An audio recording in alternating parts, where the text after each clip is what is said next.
মাসুদ বিশ্বাস ছিলেন আর্থিক গোয়েন্দা বিভাগ, বাংলাদেশ ফিনান্সিয়াল ইন্টেলিজেন্স ইউনিট বিএফআইউর প্রধান।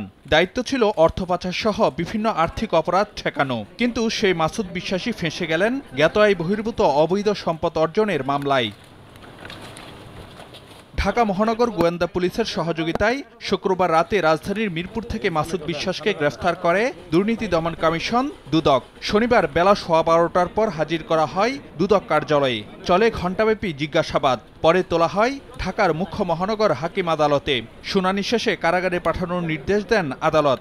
তিনি তার স্বীয় ক্ষমতার অপব্যবহার করে আয়ের সাথে অসঙ্গতিপূর্ণ প্রায় 2 কোটি টাকার সম্পদ অর্জন করায় যে মামলাটা আমরা রুজু করেছি, সেই মামলায় তাকে গ্রেফতার করেছি। তার বিরুদ্ধে আরও অনেক কিছু অভিযোগ আছে। দুদক জানায়, দুর্নীতির মামলায় অভিযুক্তদের কেউই ছাড় পাবে না। দুদকের মেসেজ হলো যে যাদের বিরুদ্ধে আমরা মামলা দায়ের করছি তারা হয় জেলে থাকবে, না হয় বেলে থাকবে।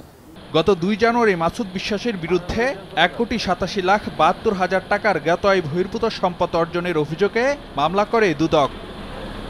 ফারুক ভিয়া, রবিন, সময় সংবাদ, ঢাকা।